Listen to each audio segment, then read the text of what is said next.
R K. Singh Sukho memorial public school Uttarijpur Shambhuganj Jaunpur में आप लोगों का कक्षा 9, 10, 11, 12 क्योंकि हिंदी व्याकरण ये आपको जो है 9 में भी, 10 में भी, 11 में भी और 12 में भी चलेगा।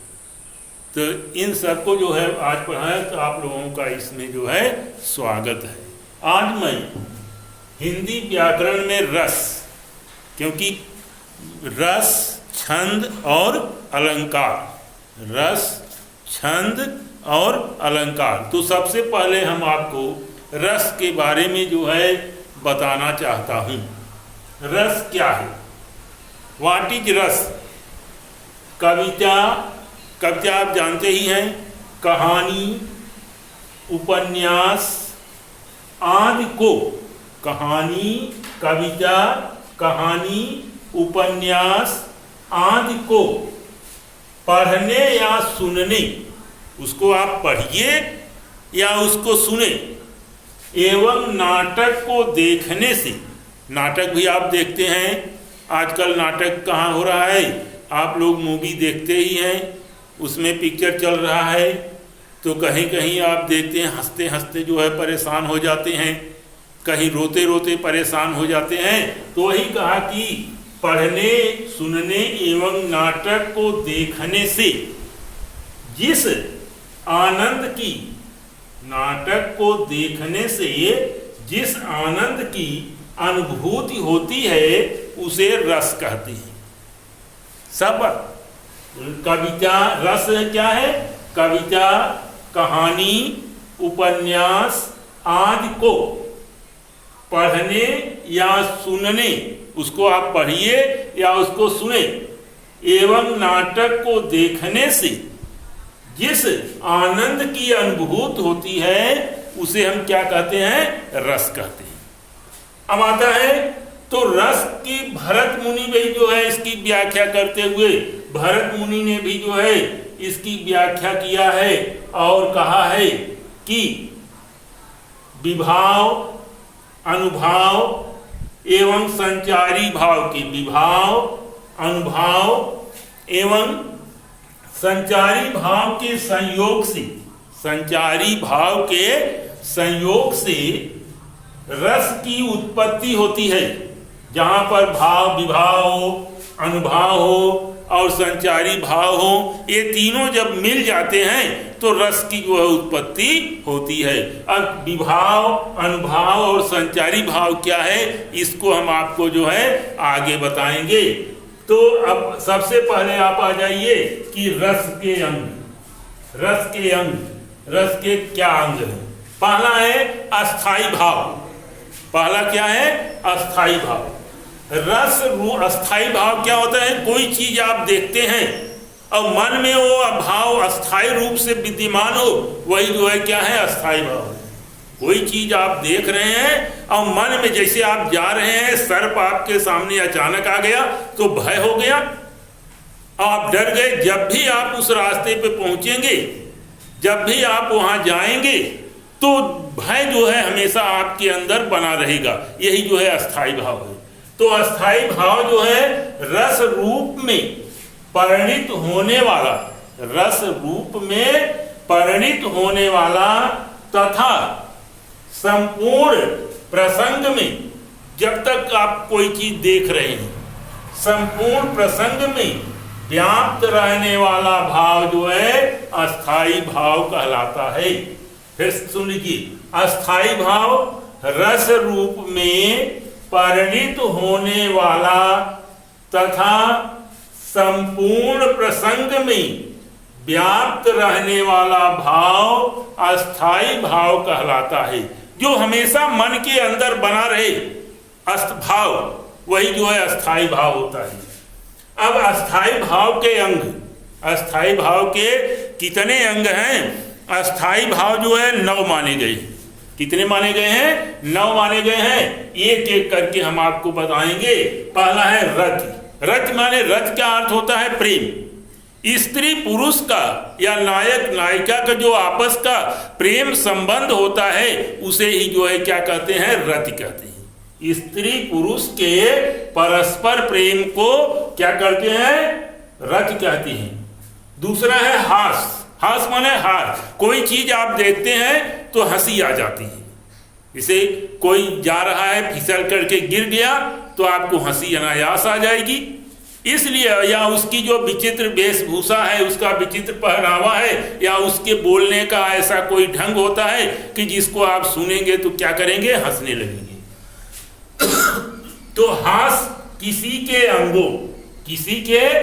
अंगों, वेशभूषा, वाणी आदि विकारों के ज्ञान से उत्पन्न प्रफुल्लता को हास कहते हैं। अब मैं आपको उसके आगे तीसरा नंबर शोक इष्ट के, शोक क्या है?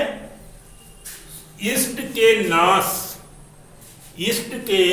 नाश अथवा अनिष्टागम के कारण, इष्ट के नाश अथवा अनिष्टागमन के कारण मन में, कहा कि शोक जो है इष्ट के नाश अथवा अनिष्टागमन, कोई चीज अनिष्ट होने वाला है के कारण मन में उत्पन्न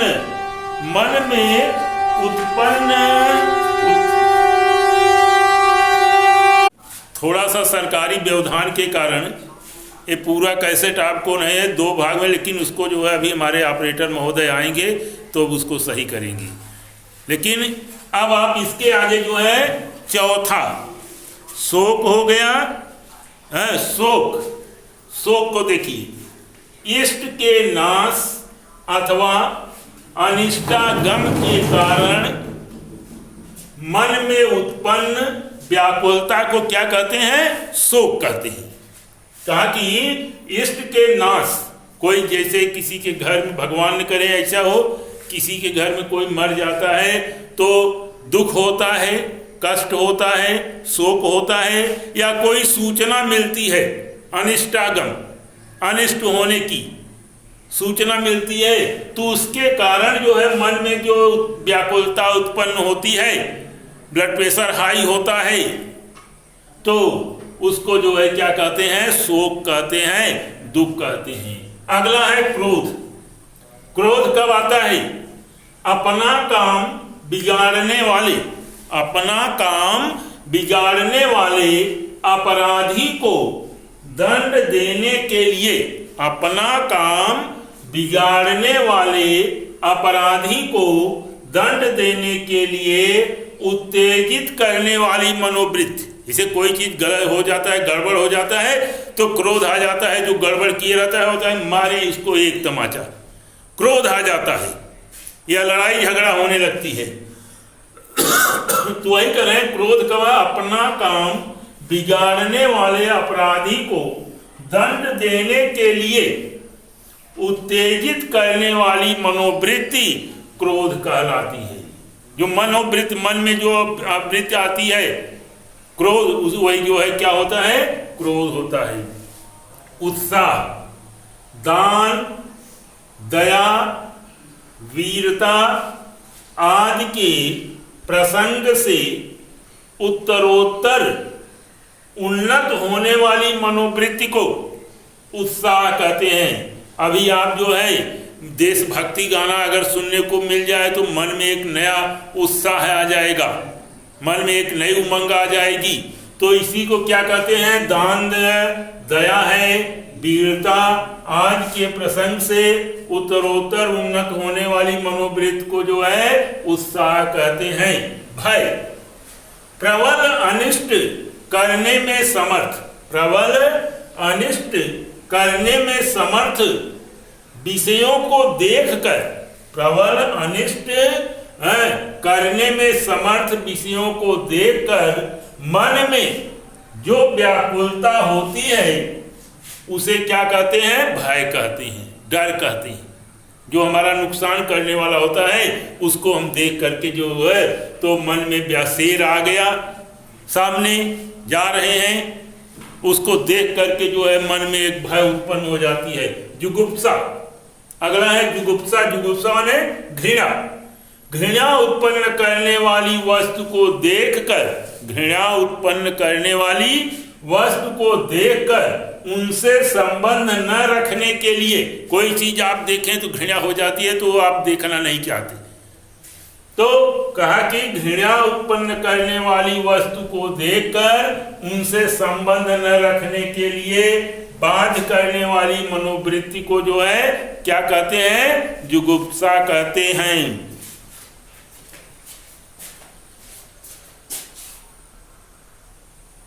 वात्सल्य, वात्सल्य है कि पुत्रादि के प्रति, पुत्रादि, पुत्रादि, पुत्रादि के प्रति, के प्रति, के प्रति सहज स्नेह भाव, प्रति सहज स्नेह, स्नेह भाव, स्नेह भाव वात्सल्य है, वात्सल्य है। अब ये तीन और रह गया है। पहला है कि विस्मय।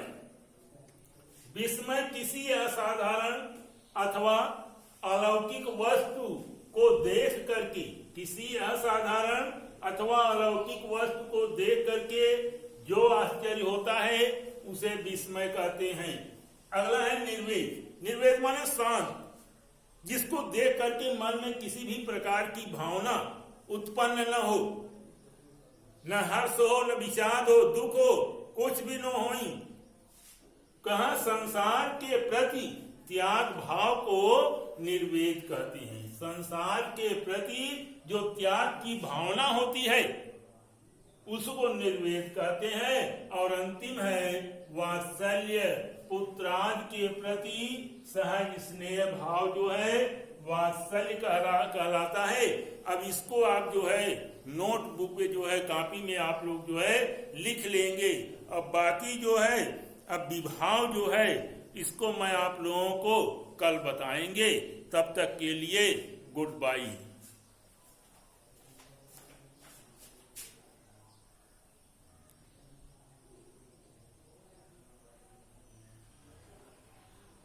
साहेब, अरे आओ भाई।